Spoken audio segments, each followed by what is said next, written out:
யாத்திராகமம் 2ஆம் அதிகாரம்.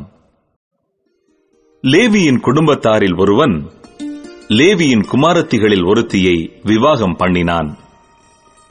அந்த ஸ்திரீ கர்ப்பவதியாகி ஒரு ஆண் பிள்ளையை பெற்று அது அழகுள்ளது என்று கண்டு அதை 3 மாதம் ஒளித்து வைத்தாள்.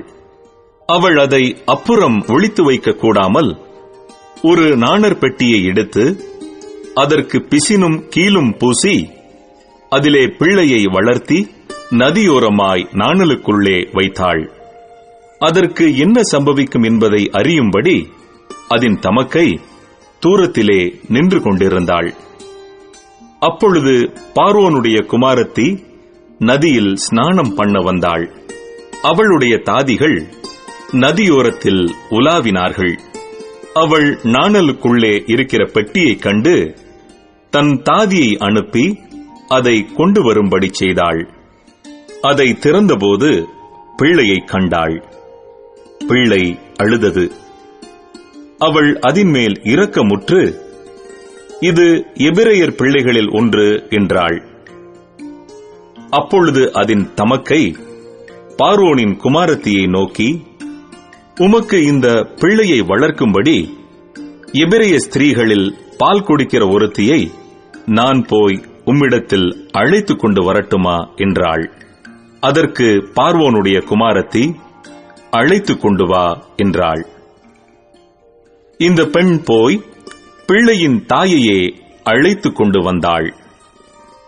பார்வோனுடைய குமாரத்தி அவளை நோக்கி, நீ இந்த பிள்ளையை எடுத்துக்கொண்டு போய் அதை எனக்கு வளர்த்திடு, நான் உனக்கு சம்பளம் கொடுக்கிறேன் என்றாள். அந்த ஸ்திரீ பிள்ளையை எடுத்துக்கொண்டு போய் அதை வளர்த்தாள்.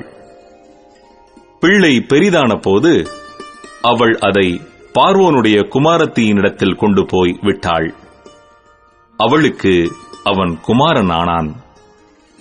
அவள் அவனை ஜலத்தினின்று எடுத்தேன் என்று சொல்லி அவனுக்கு மோசே என்று பெயரிட்டாள்.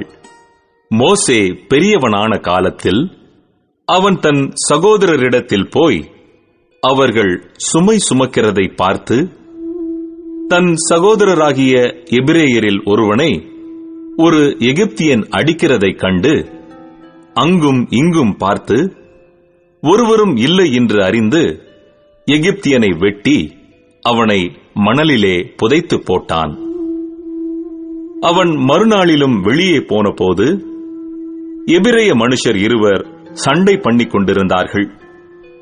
அப்பொழுது அவன் அநியாயம் செய்கிறவனை நோக்கி, நீ உன் தோழனை அடிக்கிறது என்ன என்று கேட்டான். அதற்கு அவன், எங்கள் மேல் உன்னை அதிகாரியாகவும் நியாயாதிபதியாகவும் ஏற்படுத்தினவன் யார்? நீ எகிப்தியனை கொன்று போட்டது போல என்னையும் கொன்று போட நினைக்கிறாயோ என்றான். அப்பொழுது மோசே காரியம் நிச்சயமாக வெளிப்பட்டது என்று பயந்தான். பார்வோன் அந்த காரியத்தை கேள்விப்பட்டபோது மோசேயை கொலை செய்ய வகை தேடினான். மோசே பார்வோனிடத்தினின்று தப்பியோடி மீதியான் தேசத்தில் போய் தங்கி ஒரு துறவண்டையிலே உட்கார்ந்திருந்தான். மீதியான் தேசத்து ஆசாரியனுக்கு 7 குமாரத்திகள் இருந்தார்கள். அவர்கள் தங்கள் தகப்பனுடைய ஆடுகளுக்கு தண்ணீர் காட்டும்படிக்கு அங்கே வந்து தண்ணீர் மொண்டு தொட்டிகளை நிரப்பினார்கள். அப்பொழுது மேய்ப்பர்கள் வந்து அவர்களை துரத்தினார்கள். மோசே எழுந்திருந்து அவர்களுக்கு துணை நின்று அவர்களுடைய ஆடுகளுக்கு தண்ணீர் காட்டினான். அவர்கள் தங்கள் தகப்பனாகிய ரெகுவேலிடத்தில் வந்தபோது அவன், நீங்கள் இன்று இத்தனை சீக்கிரமாய் வந்தது என்ன என்று கேட்டான். அதற்கு அவர்கள், எகிப்தியன் ஒருவன் மேய்ப்பரின் கைகளுக்கு எங்களை தப்புவித்து எங்களுக்கு தண்ணீர் மொண்டு கொடுத்து ஆடுகளுக்கும் தண்ணீர் காட்டினான் என்றார்கள். அப்பொழுது அவன் தன் குமாரத்திகளை பார்த்து, அவன் எங்கே? அந்த மனிதனை நீங்கள் விட்டு வந்தது என்ன? போஜனம் பண்ணும்படிக்கு அவனை அழைத்துக் கொண்டு வாருங்கள் என்றான்.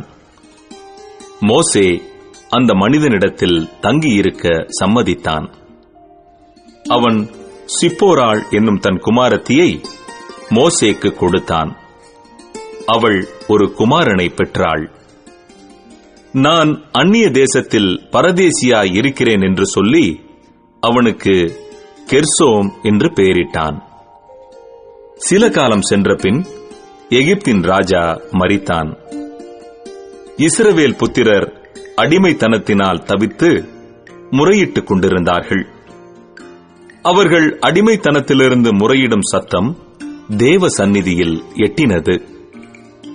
தேவன் அவர்கள் பெருமூச்சை கேட்டு தாம் ஆபிரகாமோடும் ஈசாக்கோடும் யாக்கோபோடும் செய்த உடன்படிக்கையை நினைவு கூர்ந்தார். தேவன் இஸ்ரவேல் புத்திரரை கண்ணோக்கினார். தேவன் அவர்களை நினைத்தருளினார்.